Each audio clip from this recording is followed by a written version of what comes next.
Olá pessoal, tudo bem? Se você acha que na internet vídeo de graça é um vídeo superficial que não mostra muito conteúdo, hoje eu vou provar que você está errado. Fique com a gente até o final do vídeo, que hoje nós vamos ensinar como calcular um sistema de espuma e resfriamento com uma planilha do Excel. Então fique com a gente e acompanhe que você vai ter aí um ganho muito legal para o seu conhecimento na área de engenharia, logo após a nossa vinheta.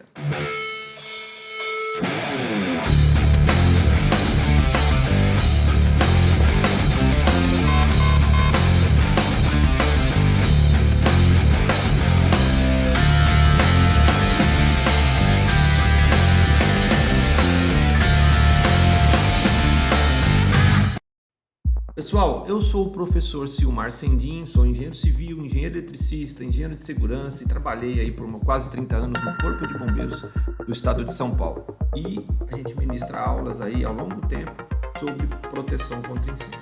E hoje nós vamos falar de um assunto muito importante, que é o resfriamento de tanques e a proteção, o combate a incêndio com espuma, quando nós temos incêndios em líquidos inflamáveis. Esse é um assunto muito procurado na internet, é um assunto que o mercado ainda tem uma carência muito grande de profissionais que saibam desenvolver projetos de combate a incêndio em parque de tanques, em líquidos inflamáveis de uma maneira geral. Então acompanhe a gente até o final que você vai conseguir fazer, ao final desse vídeo, você vai conseguir fazer aí o cálculo hidráulico de um sistema de espuma e resfriamento para um parque de tanques. Como exemplo, nós vamos pegar um sistema bem simples, com duas linhas manuais de espuma e duas linhas manuais de resfriamento. Mas com o conhecimento que nós vamos passar, você consegue expandir isso aí para outras situações. Todo o material é necessário, nós vamos indicar aí com links e tudo mais para que você consiga fazer o seu projeto de proteção contra incêndio para parques e tanques, considerando o sistema de espuma e resfriamento. Então vamos lá.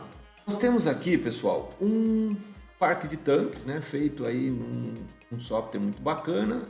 Nós temos aí a descrição nesse vídeo, temos a descrição para você fazer um link e baixar esse software que se chama Edifícios. Se você utilizar o link que está abaixo, você vai ter lá 30 dias para utilizar esse software gratuitamente.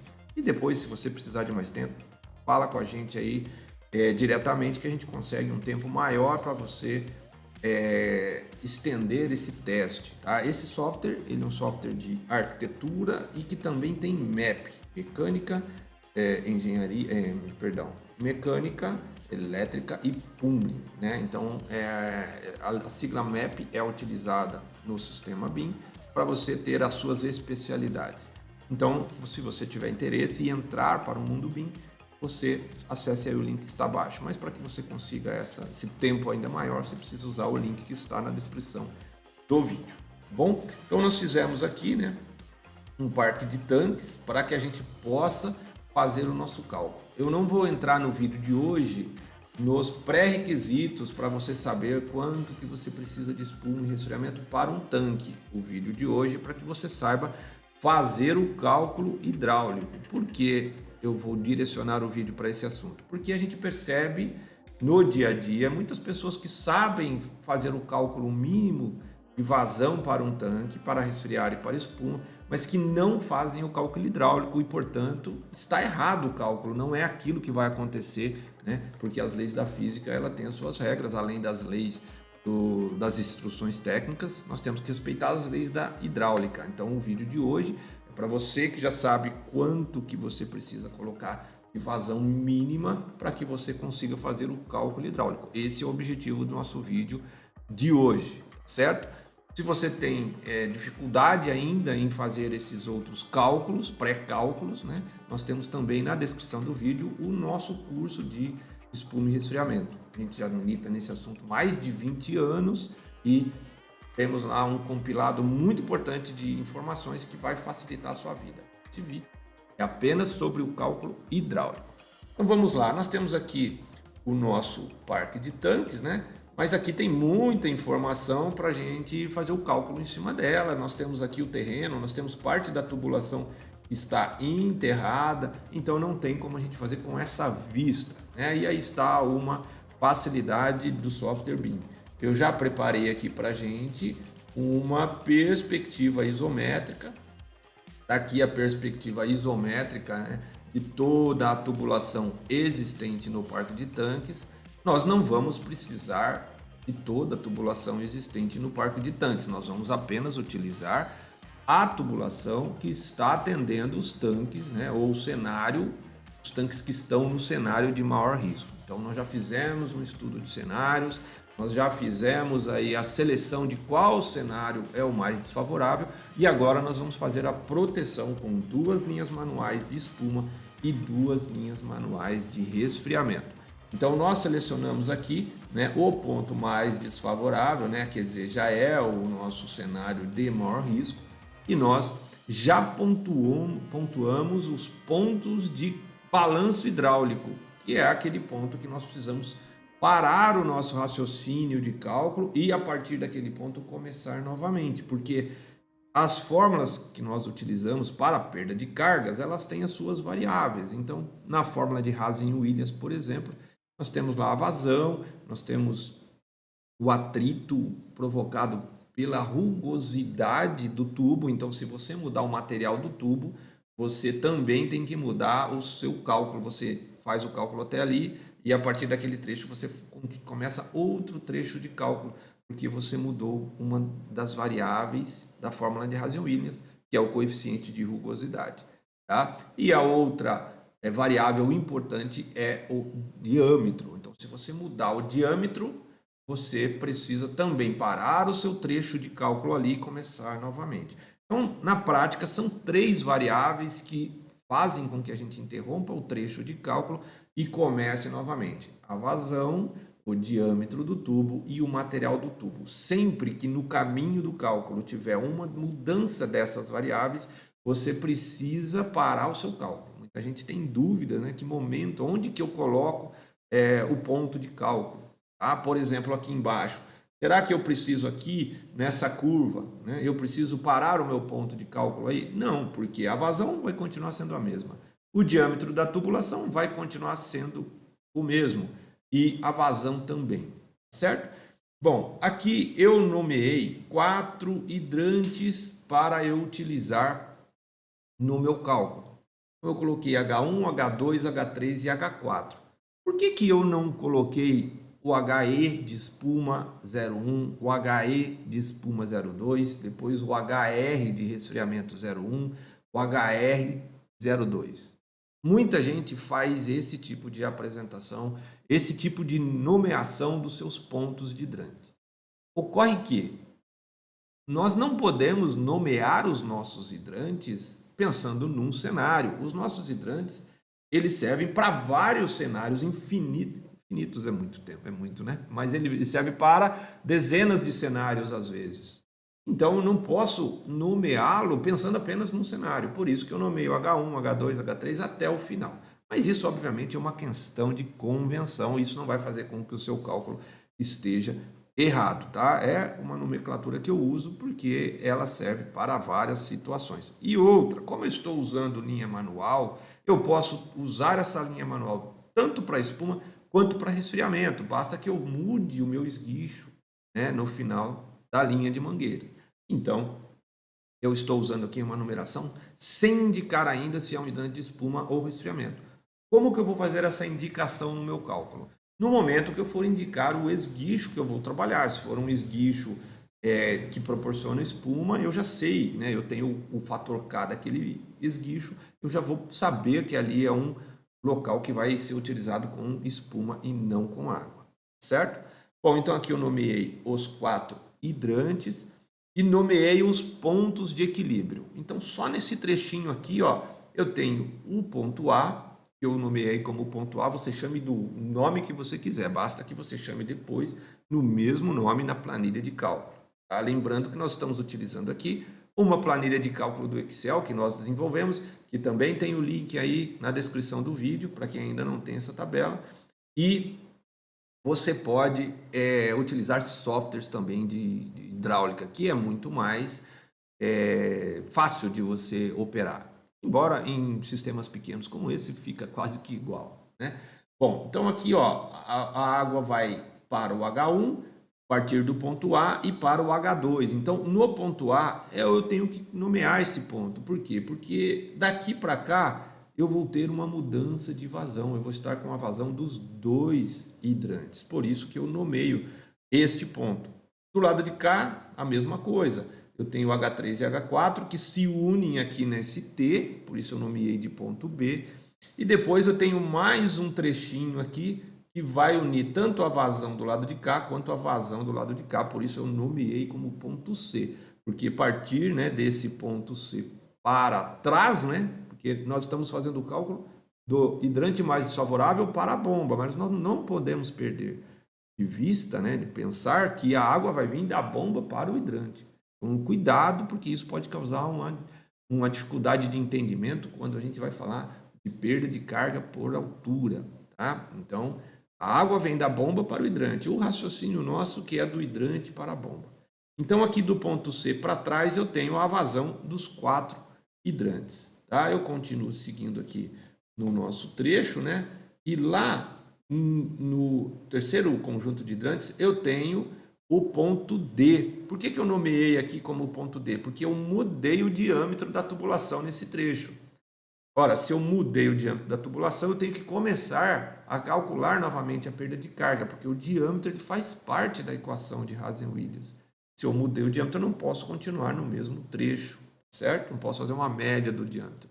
Não dá para fazer isso.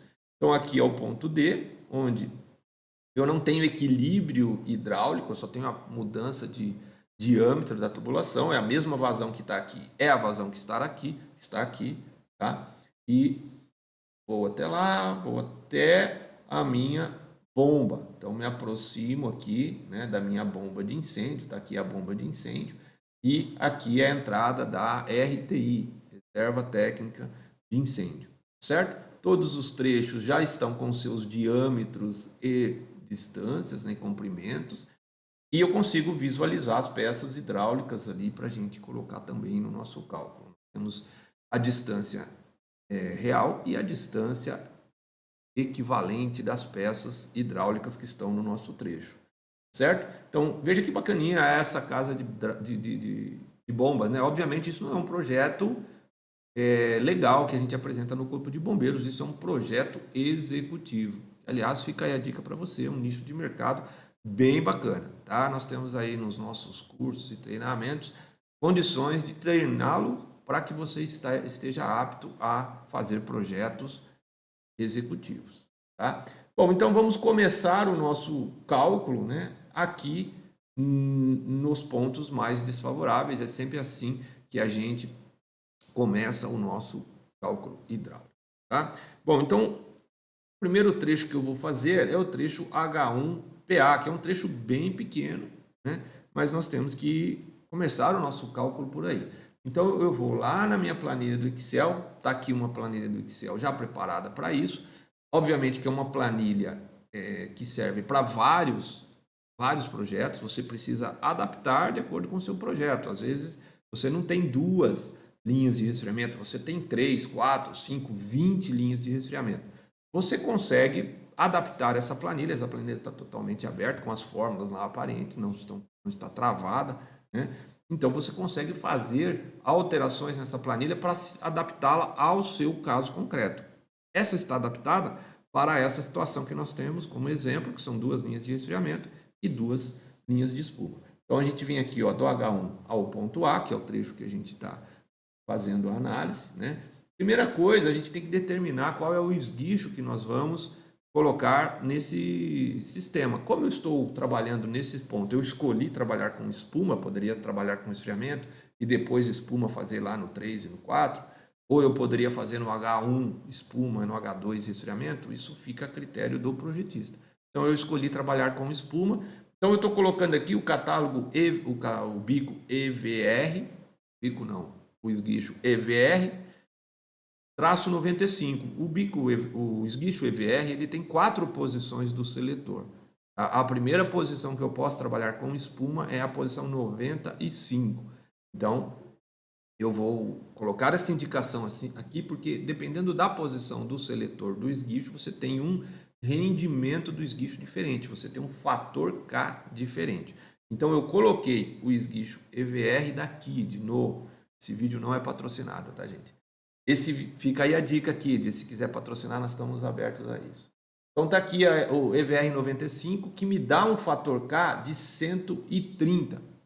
Como que eu descobri esse fator K? Eu fui lá no catálogo do fabricante, eu vi as condições de vazão e pressão dele, e eu usei a fórmula lá, né?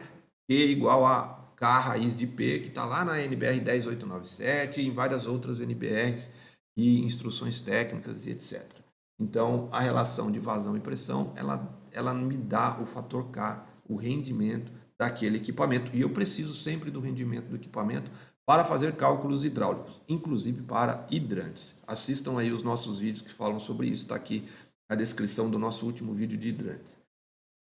Então, o fator K ele vai me dar uma relação aqui de pressão e vazão que eu preciso para atender o meu sistema. Vejam que aqui nós não estamos fazendo o pré-cálculo, já estou entendendo que você sabe fazer o pré-cálculo. Se você não souber fazer o pré-cálculo, deixe aqui na descrição do vídeo uma indicação e nós vamos fazer um outro vídeo sobre isso, tá? Ou inscreva-se aí nos cursos que estão descritos abaixo, que você também vai saber tudo aí necessário para fazer um projeto de parque de tanques.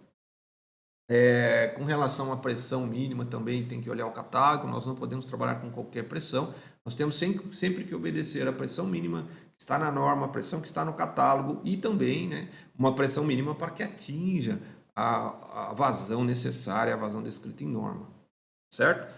Então vamos lá, aqui nós começamos com 53, então à medida que eu mudo aqui, ó, vamos mudar para 60, eu tenho uma vazão alterada também, tá? Porque essa fórmula de vazão está considerando aqui o fator K, certo? Se você olhar aqui a fórmula que a gente colocou, ela não está idêntica a 10897, porque nós colocamos aqui um fator de conversão, né? Porque aqui a pressão está em MCA e na fórmula ela está em bar, certo? Então a gente começa aqui com a pressão mínima que eu preciso ter lá no esguicho para que ele forme espuma para esse esguicho. Cada esguicho tem a sua exigência.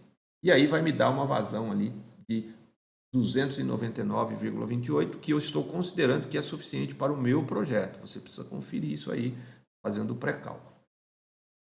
Aí eu coloco aqui o trecho da mangueira, né? Esse tipo de tabelinha aqui é muito conhecido, né? Mas essa está adaptada para você usar para espuma e resfriamento. Então você tem aqui o comprimento da mangueira. Muita gente acha que a mangueira não precisa entrar no cálculo hidráulico. Ora, veja como é importante o comprimento da mangueira. Ó, se eu tenho uma mangueira de 30 metros, eu vou ter uma perda de carga na mangueira de 1,12. Se eu tenho uma mangueira de 60 metros, eu vou ter de 2,24. Então eu tenho diferença de perda de carga na mangueira, né? E eu preciso lançar isso também no meu trecho. Aí eu estou fazendo do H1 ao ponto A. Então eu tenho que colocar o trecho da mangueira e depois o trecho da tubulação. O trecho da tubulação ali é um trecho muito pequeno, né? Considerando aqui 30 centímetros, certo? E depois eu tenho o comprimento equivalente, que é a perda de carga no esguicho e a perda de carga na curva. Então essa tabela aqui no final, ela tem lá, né, uma linha para perda de carga. Ó, o cotovelo tem 2 e o registro em ângulo, que é o registro do hidrante, ele tem a perda de carga de 10. Então eu preciso fazer essa adaptação. Essa tabela aqui é uma tabela que eu usei em outros projetos. Nós estamos colocando os dados agora, ela não está pronta. Então aqui não são 10, são 12 metros. E assim, a perda de carga localizada corresponde a 12 metros de perda de carga por atrito. Essa é a conta, não é que aumentou 12 MCA. Não, ela equivale a 12 metros lineares de perda de carga. O desnível do ponto 1, do ponto A ao H1 não tem desnível, eles estão no mesmo desnível. Então eu terei lá no ponto A 54,73, certo? Aqui no H2 ao ponto A, né, eles estão praticamente com a mesma perda de carga, só que aqui eu não tenho uma curva e sim um T de saída lateral. Então, o T de saída lateral, ele perde 4,3. E vai ser 14,3 eu tenho lá no final quase um equilíbrio, né? Quase um equilíbrio, então eu tenho que mudar um pouquinho para equilibrar. Não precisa, gente, ficar tão preciso o equilíbrio. Pela norma, né? Você já está, quando você está com 0,1 de diferença aqui, 0,5 de MCA de diferença, já pode considerar equilibrado. Mas eu sou perfeccionista e eu gosto de deixar tudo bonitinho. Então tá aqui, tanto do H1 para o ponto A quanto do H2 para o ponto A, você tem que chegar com a mesma pressão. Isso que significa o equilíbrio do seu sistema. E você vai mudando aqui, ó, essa vazão, essa pressão, para que no final do trecho que você está equilibrando, chegue com a mesma pressão. A planilha ela já traz para cá, né, o ponto A, e agora nós vamos até o ponto C. Do ponto A ao ponto C, que é esse trechinho aqui, ó, ponto A ao ponto C, nós temos ali uns 50 centímetros mais ou menos, porque tem as adaptações e tudo mais, e a vazão desse trecho, ela é a vazão do H1 mais a vazão do H2. Então aqui, a pressão a gente já tinha aqui, a vazão eu somei, não tem mangueira nesse trecho, tubulação de 100 milímetros. O comprimento real aqui vai ser 50 centímetros. Comprimento equivalente é um T de saída lateral já de 100 milímetros. Né? Então, T de saída lateral de 100 milímetros tem 6,7. Então, aqui 6,7. Desnível eu não tenho, é a mesma altura. Então, eu tenho lá no ponto C 55 MCA, certo? Agora, vamos com o hidrante H3 e H4, que tem outro fator K, porque é um outro tipo de esguicho. No H3 e no H4, eu estou utilizando o esguicho EBK da KID também, com jato sólido, tá? Que é o jato que me dá alcance suficiente para chegar lá no tanque que eu preciso. Então, eu tenho que também indicar se eu estou usando jato sólido, neblina, porque eu preciso indicar o fator K. E o fator K depende da posição do jato, do tipo de jato ali, do formato de jato que você está utilizando. Tá? Então, usando o EBK, eu cheguei aqui num fator K de 141, olhando o catálogo do fabricante, repetindo. Se você quiser que a gente faça um vídeo sobre isso, só deixar aí na descrição do vídeo. Tá bom? Falando em descrição do vídeo, né, gente? Eu peço a todos que cliquem aí no gostei, já deu para ver que o conteúdo do curso é bem profundo, e se inscreva no nosso canal. E se você tiver aí um colega que já trabalha ou quer trabalhar na área de proteção contra incêndio, mande esse vídeo para ele, porque é de grande valia para ele e para nós, né, que ajuda aí a fortalecer o nosso canal e nos incentivar a fazer vídeos com maior profundidade ainda do que esse. Bom, então aqui o EBK para o resfriamento, né? Nós colocamos aqui, nós já temos aqui uma pressão. Vamos ver como é que está lá no ponto C, ó, para ver se a gente precisa aumentar isso. Então aqui eu tenho a mangueira também de 30 metros, o comprimento 0,30 e 12, mesma coisa que o anterior. Depois o H4 ao ponto B, né? Aqui eu estou falando do ponto B, ele tem 14,3, porque ele é igual ao de cima lá. Então eu preciso, eu estou com 55,87 lá no ponto C.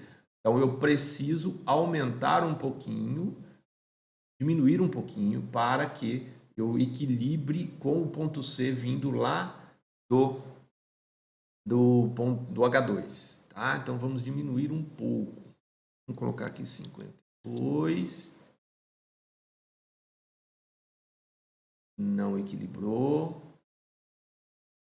Ficou muito ainda, mas aqui, ó, eu também não estou com equilíbrio no ponto B. Vamos mexer aqui, eu preciso aumentar aqui, eu preciso tirar essa fórmula que está igual. 52,10. 51,8.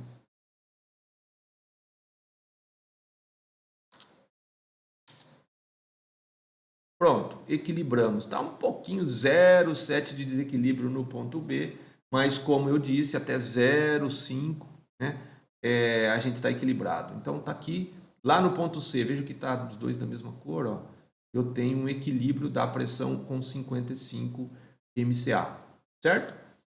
Esse trecho aqui, ele está somando, que é o ponto B ao ponto C, está somando os dois hidrantes de resfriamento. E agora, do ponto C, que é o próximo trecho, ao ponto D, que é aquele que muda, né, o diâmetro, nós temos então uma soma, a soma dos todos os diâmetros que estão em jogo, certo? Dos 4 esguichos. Então foi isso que a gente fez aqui, tá? Então, no ponto C, que é o ponto que equilibra, né? É esse ponto aqui, né? O ponto C que tem a chegada, né? Ou melhor, a saída, né? De todas as vazões. Então, eu tenho aqui já uma pressão mínima que eu preciso ter nesse ponto para que os outros hidrantes estejam atendendo a norma.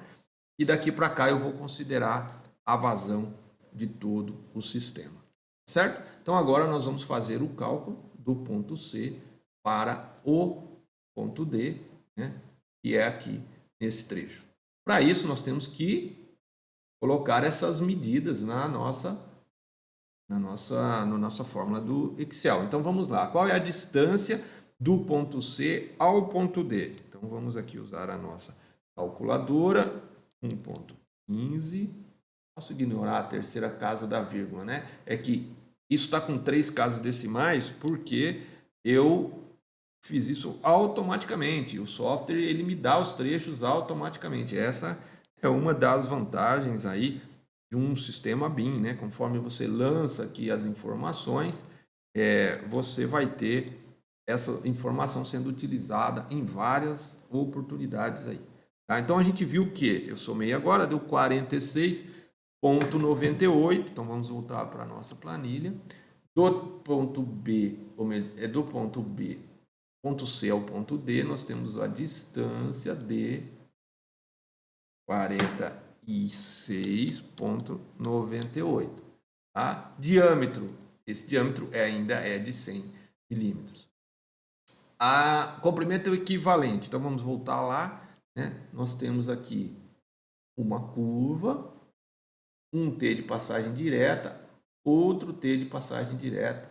Então nós temos 2 T de passagem direta. Vamos aqui ver quanto que isso vale, né? Então, um cotovelo 3,4, 2T de passagem direta 4,2. Então, nós temos 7,6. Então, o comprimento equivalente aqui é 7,6. E aqui nós precisamos colocar o desnível. Opa, aqui tem um erro, ponto B, ponto C, não tem desnível. Vamos corrigir isso e vamos acertar aqui, né? E vamos acertar aqui a nossa conta.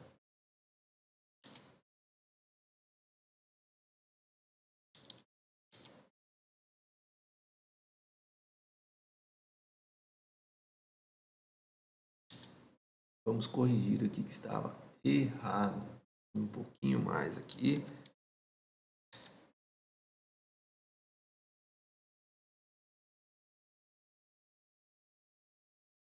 Diminuir um pouquinho mais.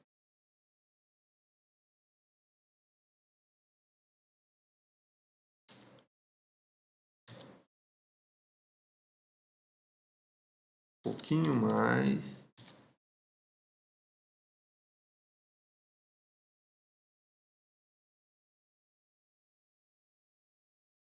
Cinquenta e 51,9. 51,8. 51,7.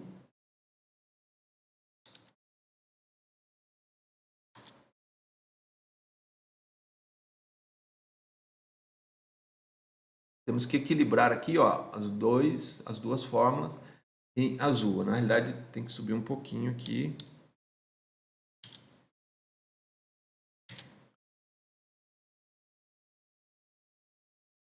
Um pouquinho só, a gente já equilibra.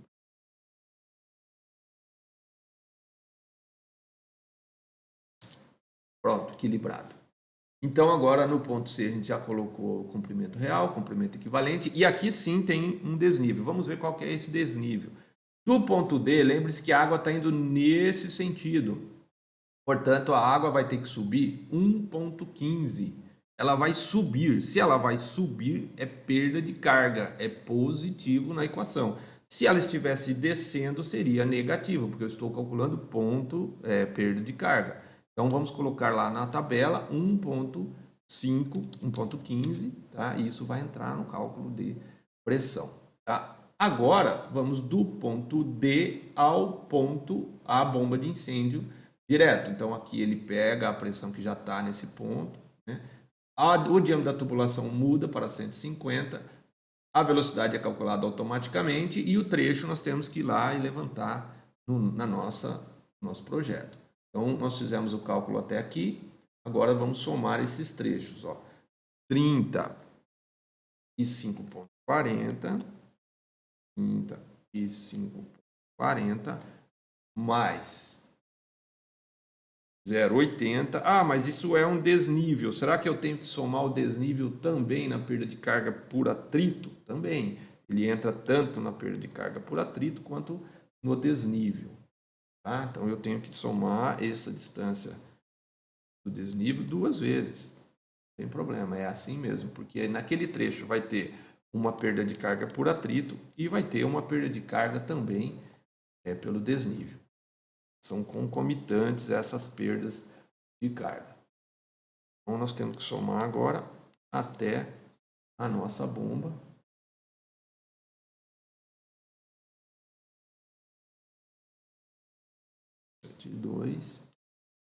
Chegamos aí com 116,68. Então, vamos lá na tabela. Esse trecho do ponto D à bomba tem 116,68. Perda de carga equivalente. Vamos ver as peças que nós temos aqui nesse trecho.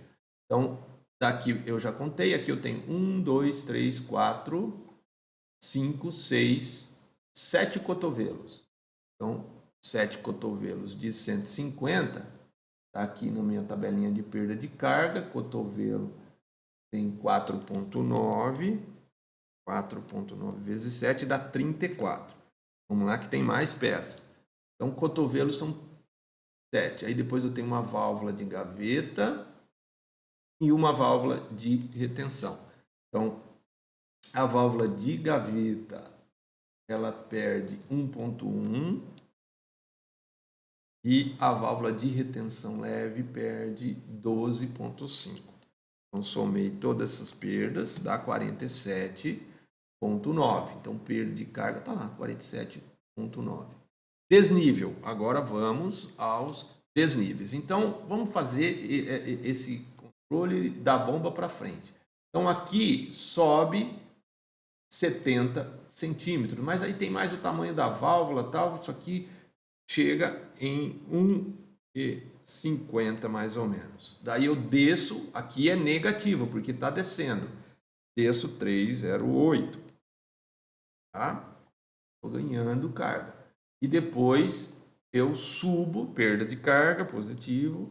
Então eu tenho 78 abaixo da bomba. Vamos arredondar para 80.